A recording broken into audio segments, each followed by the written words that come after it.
Apa hukumnya mengadakan ritual-ritual doa dan zikir bersama tentang banyaknya saudara-saudara kita yang menjadi korban di negeri Filistin? Kenapa di manhaj salafi tidak ada doa dan zikir bersama? Apa yang harus kita lakukan? Doa itu telah diterangkan ketentuan-ketentuannya. Zikir juga diterangkan ketentuan-ketentuannya. Iya. Kalau zikir bersama, untuk apa zikir bersama dia lakukan? Apa kaitannya dengan Filistin? Kalau doa adalah hal yang bagus, seorang berdoa untuk saudaranya. Seorang muslim yang tengah ditimpa musibah, ditimpa kesedihan, adalah hal yang baik seorang berdoa. Dan ini yang kita lakukan terhadap saudara-saudara kita yang berada di Filistin. Dan doa itu tidak mesti ribut-ribut. Tidak mesti seorang berdoa di jalan teriak-teriak. Dan tidak mesti seorang berdoa dia bikin ritual-ritual khusus. Dia berdoa di dalam sholatnya. Dia berdoa di sholat malam. Iya.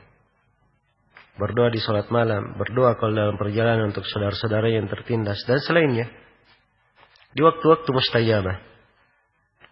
Iya. Kemudian perlu diketahui ya bahwa apa yang dilakukan oleh sebagian orang dari bentuk terlalu berlebihan di dalam mengungkapkan kesedihan dengan cara demo-demo di jalan, ya, menampilkan gambar-gambar korban dan selainnya ini berlebihan, bahkan membuat musuh-musuh Islam semakin bergembira, ketawa terhadap kaum muslimin. Perhatikan mereka. Kita sudah bantai mereka. Ya, teman-temannya malah seperti itu keadaannya. Teriak-teriak di jalan. Kasihan diketawain oleh orang-orang kafir. Iya. Seorang muslim tidak menghinakan dirinya. Tidak menghinakan kaum muslimin. Harus tampak keteguhan. Ketabahan. Ketika menghadapi musibah. Jangan berbuat perbuatan-perbuatan yang tidak diridai oleh Allah Subhanahu wa taala. Ya, bantuan seorang membantu saudaranya sesuai dengan kemampuannya. Ya, dan saya menghimbau, dan ini himbauan dari dulu. Ya. Bukan hanya kejadian sekarang ini. Dari kejadian yang sudah sangat banyak terjadi di Filistin dan selain Filistin. Bahwa kita wajib untuk membantu saudara-saudara kita kaum muslimin yang tertimpa kesedihan, musibah. Nah, Rasulullah sallallahu alaihi wasallam bersabda, "Al-mu'minu lil mu'min kal bunyan, yashuddu ba'dahu ba'dha." Seorang mukmin bagi mukmin yang lainnya bagikan bangunan. Sebagian dari mereka menguatkan sebagian yang lainnya. Dan Rasulullah sallallahu alaihi wasallam juga bersabda, "Mathalul mu'minina fi tawaddihim wa tarahumihim wa ta'atufihim kamathalil jasadil wahid. Idza ishtaka minhu 'udhu tada'a lahu sa'irul jasadi bis-sahari wal hummah." Perumpamaan kaum mukminin dalam hal cinta mencintai, kasih mengasihi dan sayang menyayangi itu bagikan satu tubuh. Apabila sebagian dari anggota tubuh mengeluh sakit, maka dirasakan oleh yang lainnya. Dengan tidak bisa tidur, dengan suasana panas atau cuaca, dengan suhu panas pada badannya. Nah, itulah kaum mukminin merasakan penderitaan saudaranya. Ya, dia memberikan bantuan dengan doa. Apa yang dia mampu? Apa yang dia mampu? Ya, karena itu siapa yang mampu menyalurkan bantuannya ke lembaga-lembaga yang dipercaya bisa menyambung bantuan itu ke Palestina, itu adalah hal yang sangat dianjurkan. Iya. Perkara yang hendaknya dilakukan oleh kaum muslimin dan muslimat. Iya. Baik. Dan saya perlu ingatkan di kesempatan ini bahwa sebab musibah dan dosa atau sebab musibah yang menimpa kaum muslimin itu adalah berasal dari diri-diri kaum muslimin itu sendiri. Iya. Allah berfirman, "Wa ma asabatkum min musibah fabima kasabat aydikum." Apa yang menimpa kalian dari musibah itu disebabkan karena diri-diri kalian. Dan Allah berfirman, "Dhahara al-fasadu fil barri wal bahri bima kasabat aydin nas." Iya. telah tampak kerusakan di daratan dan di lautan dan di daratan karena perbuatan tangan-tangan manusia untuk membuat mereka merasakan sebagian dari perbuatan mereka sendiri. Jadi itu asalnya dari perbuatan sendiri, dari tangan sendiri. Kemudian di antara hal yang menyebabkan banyaknya musibah yang terjadi, jauhnya umat Islam dari tuntunan agama. Iya. Tidak terikat dengan tuntunan syariat. Lebih mengutamakan dunia daripada akhirat. Ini yang disebutkan oleh Nabi sallallahu alaihi wasallam. Tatkala beliau berkata, "Yushaku an tada'a 'alaikumul umam kama tada'a al-akalatu ila qas'atiha." Dikhawatirkan kalian nanti akan diperebutkan oleh umat-umat. Seperti makanan diperebutkan di atas meja. Hina sekali umat diperebutkan oleh musuh-musuhnya seperti makanan diperebutkan di atas meja. Maka sahabat bertanya, "Ya Rasulullah, hal min qillatin nahnu yawma'id?" Apakah kami waktu itu sedikit? Kata beliau, "La, tidak. Bal antum yawma idzin katsir." Bahkan kalian waktu itu sangat banyak. Walakinnakum gutha ka gutha'is sail. Tapi kalian ini buih seperti buih air itu. Buih lautan. Buih banyak jumlahnya. Tapi tidak ada harganya. Iya. Kuantitas banyak tapi kualitas tidak ada. Nah. Kemudian Rasulullah terangkan. Ya. Wala yanzi'annallahu min qulubi aduwikum al-mahabata minkum wa la yaqdhifanna Allahu fi qulubikumul wahan. Sungguh Allah akan mencabut rasa wibawa terhadap kalian di hati-hati musuh-musuh kalian. Ini musibah yang pertama. Dulunya umat Islam ditakuti oleh musuhnya. 1 bulan sebelum umat Islam tiba di negeri musuh sudah takut. Itu dulu. Tapi sekarang tidak ada lagi wibawa terhadap umat Islam. Kemudian musibah yang kedua Rasulullah terangkan, "Wala yakdifannallahu fi qulubikumul wahan." Dan sungguh Allah akan melemparkan ke dalam hati kalian penyakit al-wahan. Ketika beliau ditanya apa al-wahan itu, kata beliau, "Hubbud dunya wa karahiyatul maut." Cinta dunia dan takut mati. Perhatikan ya, musibah ini terjadi sebabnya dimaklumi. Dan di konteks lain Rasulullah menyebutkan hal yang mirip tapi dengan konteks lain. Dalam hadits Ibnu Umar riwayat Abu Daud. Kata beliau, "Idza tabaya'tum bil 'ina wa akhadtum adnabal baqar wa raditum biz zar' wa taraktumul jihada sallallahu 'alaikum dullan la yanzi'uhu hatta tarji'u ila dinikum." Apabila kalian telah melakukan jual beli dengan cara inah, salah satu jual beli dengan cara riba, kalian telah riba dengan peternakan, sibuk dengan pertanian, dan kalian meninggalkan jihad. Ini 4 penyakit ya. Kalau kita lihat penyakit al-wahan sama saja. Jual beli dengan cara riba, cinta pertanian ini cinta dunia semuanya. Meninggalkan jihad ini takut mati. Penyakitnya sama, cuma konteksnya saja berbeda. Kemudian Nabi terangkan akibat kalau penyakit ini ada di tengah umat. Iya.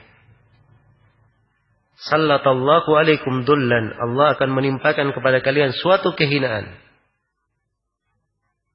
Akan dihinakan umat ini. Musibah yang akan menimpa. Bagaimana solusi menghadapi kehinaan? Nabi hanya menyebutkan satu hal saja. La yanzi'uhu hatta tarji'u ila dinikum. Allah tidak akan mengangkatnya dari kalian sampai kalian kembali kepada agama kalian. Mempelajari agama kalian. Karena itu jauhnya kaum muslimin dari ilmu agama. Kurangnya perhatian mereka terhadap agama. Bahkan banyak dari manusia berjelek sangka terhadap agama. Ini adalah sebab kehinaan. Dan sebab turunnya musibah. Kemudian di kesempatan ini juga saya ingin ingatkan tentang bahaya makar musuh-musuh Allah. Iya. Nah, sekarang orang-orang Yahudi minta damai, gencatan senjata. Disambut oleh orang-orang yang memimpin perjuangan di Palestina, iya, disambut. Ya, dan itu mereka anggap sebagai kemenangan. Karena Yahudi katanya sudah sangat takut. Ya. Yahudi dari dulu kaum penakut. Tidak ada sejarahnya orang Yahudi itu pemberani. Ya. Paling takut mati orang Yahudi. Yawaddu ahaduhum law yu'ammaru alfasana. Salah seorang dari mereka berharap kalau dia hidup 1000 tahun. La yuqatilunakum jami'an illa fi quran muhassanatin aw mi wara'i judur. Tahsabuhum jami'an wa qulubuhum syatta. Orang Yahudi itu tidak pernah memerangi kalian kecuali di benteng-benteng yang terjaga atau dari belakang tembok dia perang. Itu sejarah orang Yahudi, perang Khaybar mereka punya tembok, benteng. Enggak ada yang berani front terbuka orang Yahudi. Hingga hari ini. Hingga hari ini tutup semua jalur masuk ke negeri Yahudi. Ya. Karena itu memang dapat serangan roket-roket. Itu kelihatan sekali bangsa penakut ini. Lebih penakut daripada cacing. Ya, karena itu mereka langsung minta perdamaian. Tapi subhanallah perdamaian dengan orang-orang Yahudi diterima. Nyawa kaum muslimin sudah lebih 100. Ya, padahal dari Yahudi berapa yang meninggal? Mungkin 10 tidak sampai atau belasan paling banyak. Dan meninggal dari kaum muslimin berapa jumlahnya? Iya. Berapa jumlahnya? Ini harus dipikirkan oleh kaum muslimin. Karena itu semenjak dahulu Syekh bin Baz rahimahullah yang menawarkan solusi kepada orang-orang Filistin supaya melakukan perdamaian saja.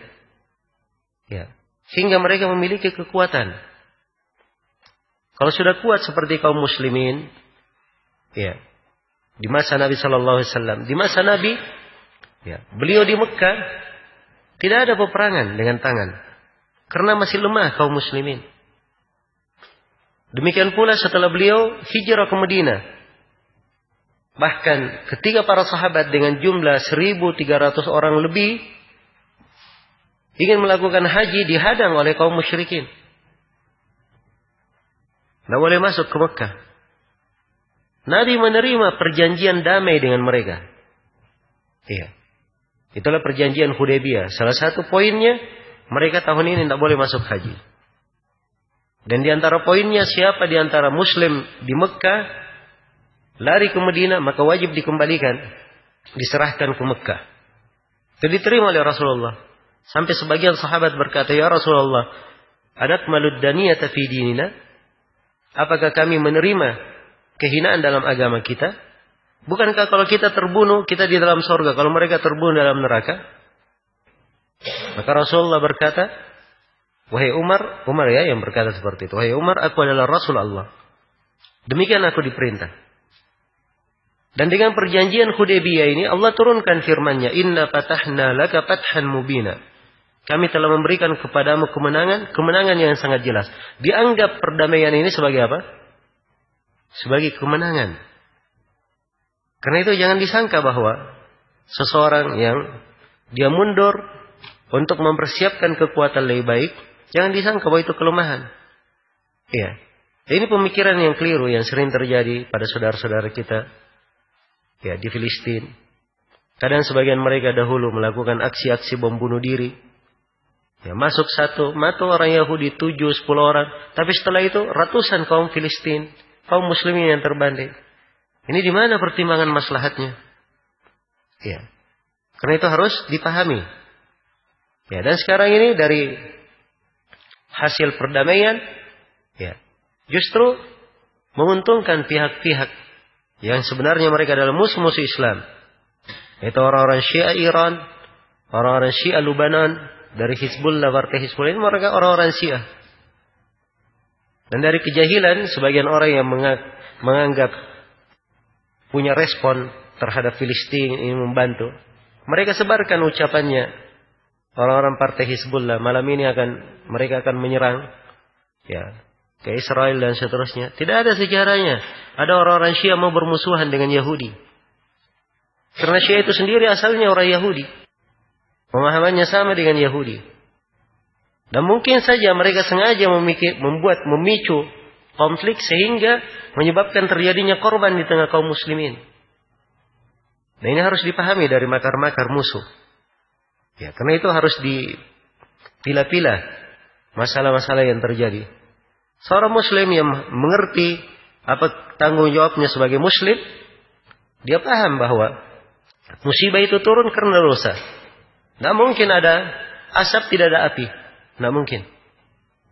Maka dia berbenah, introspeksi diri. Iya, introspeksi diri. Dan ini yang harusnya diperhatikan.